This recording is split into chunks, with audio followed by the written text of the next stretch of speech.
Assalamualaikum warahmatullahi wabarakatuh. Perkenalkan nama saya Wiroso dari kelas Goldfart. Di sini saya mengambil judul yaitu perbandingan analisis regresi random effect antara fixed effect model dan common effect model dalam faktor-faktor yang mempengaruhi indeks pembangunan manusia. Di sini adalah ujian praktek domain data science. Kemudian latar belakang masalah dan rumusan masalah yang saya ambil yaitu untuk latar belakang masalahnya sendiri dipilih ialah indeks pembangunan manusia dengan metode atau model random effect yang menggunakan pendekatan GLS dalam mengestimasi model sehingga uji asumsi klasik yang wajib dipenuhi adalah uji normalitas. Uji asumsi klasik lain seperti uji heterogeneisitas, uji multikolonialitas, dan uji autokorelasi tidak wajib dipenuhi. Kemudian untuk rumusan masalahnya dalam praktek ini ingin diketahui faktor-faktor yang mempengaruhi indeks pembangunan manusia. Di sini saya menerapkan harapan lama sekolah, pengeluaran per kapita rata-rata, lama sekolah, usia, harapan hidup. Untuk variabel yang saya gunakan yaitu Y indeks pembangunan manusia, X1 adalah angka partisipasi sekolah, X2 adalah tingkat pengangguran terbuka. Kemudian variabel data yang saya gunakan yaitu indeks pembangunan manusia, IPM, yang kedua X1 angka partisipasi sekolah, dan X2 tingkat pengangguran terbuka. Untuk selanjutnya yaitu processing data. Di sini saya menggunakan uji Cow, Bristow-Spigen, dan uji Houseman. Untuk model regresinya sendiri saya menggunakan Y sama dengan alpha 1 dikurangi 0,196182 X2 IT sama dengan 0,089179 X3 IT dikurangi 0,0010211 S4 IT. Kemudian model dan parameter model. Di sini ada fixed effect model frame dan random effect.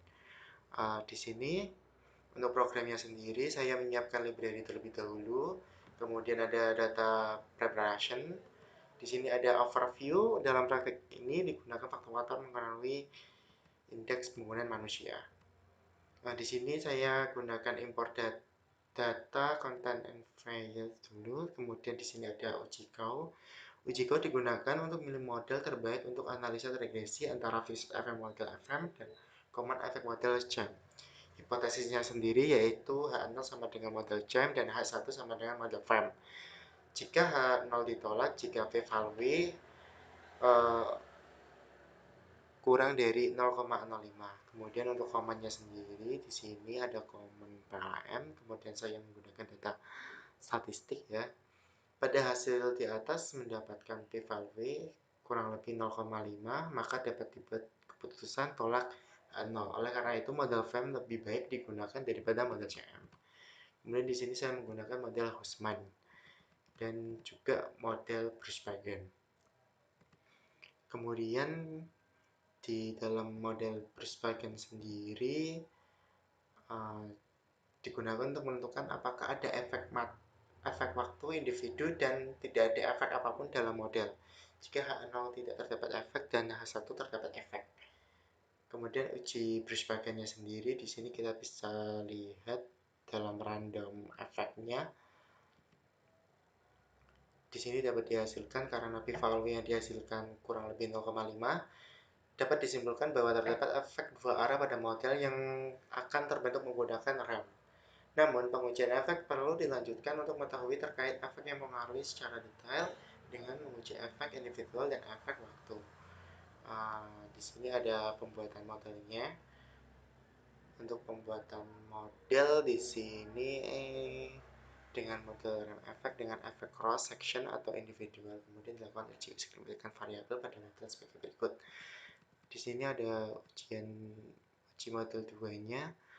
Data model random effect individual ethic dapat dilihat pada X1 nya kurang lebih segini, lalu signifikannya segini, total sum square-nya segini. Pada model regresi tanpa melibatkan X1 di atas dapat melibatkan bahwa p-value pada setiap variabel produk maupun p-value overall menghasilkan 0,5 sehingga dapat disimpulkan bahwa masing-masing variabel berpengaruh untuk signifikan pada FM. Kemudian ini aja uji asumsi klasiknya dan uji normalitasnya. Di sini aja uji autokorelasi, uji homosekisitas, dan model yang terpilih dari uji tersebut yaitu ini. Pada data model random effect, Endiel-Vadek, dan lainnya. Di sini ada variabel Y, X2, dan S3 plus S4. Untuk interpretasinya segini ini, untuk kesimpulannya dapat disimpulkan bahwa terdapat 3 variabel. Saya bacakan saja di PowerPoint ya. Nah, untuk ukuran kebaikan model yang dihasilkan yaitu model yang terpilih pada random effect ini adalah didapatkan p-value lebih besar dari 0,5 sehingga dapat disimpulkan bahwa model homosekisitas sehingga varian dari error untuk semua pengamatan setiap variabel bebas pada model regresi adalah sama atau homogen. Kemudian kesimpulan yang dapat ditarik dari hasil praktek yang saya lakukan adalah pada hasil uji dapat didapatkan p-value kurang dari 0,5 maka didapatkan keputusan tolak HA0. Oleh karena itu model frame lebih baik digunakan daripada model CHAM. Karena p-value yang dihasilkan kurang dari 0,5 dapat disimpulkan bahwa terdapat efek dua arah pada model yang akan terbentuk menggunakan RAM. Namun, pengujian efek perlu dilanjutkan untuk mengetahui terkait efek yang mempengaruhi secara detail dengan menguji efek individual dan efek waktu. Dapat disimpulkan bahwa terdapat 3 variabel yang berpengaruh signifikan terhadap indeks pembangunan manusia, antara lain variabel tingkat pengangguran terbuka atau TPT, jumlah penduduk di bawah garis kemiskinan, dan angka kematian bayi yang dapat menjelaskan maksud sebesar 52,086%. Artinya, untuk menurunkan indeks pembangunan manusia dapat dilakukan dengan menurunkan tingkat pengangguran terbuka pada indikator SDGs tujuan 8 jumlah penduduk miskin pada indikator SDGs tujuan 1 dan angka kematian bayi pada indikator SDGs tujuan 3. Dari data ini dapat kita ketahui ya nilai coefficient dari variabel tingkat pengangguran terbuka itu X2 sebesar 0,196, kemudian nilai coefficient dari variabel jumlah penduduk miskin atau X3 sebesar 0,08917, kemudian untuk nilai coefficient dan variabel angka kematian bayi atau S4 sebesar 0,01021.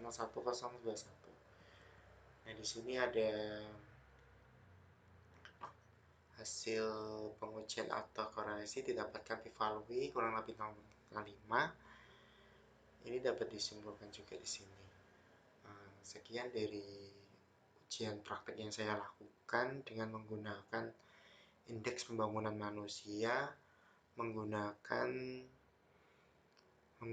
analisis regresi random effect antara Fisher effect, random model, dan common effect. Terima kasih. Wassalamualaikum warahmatullahi wabarakatuh.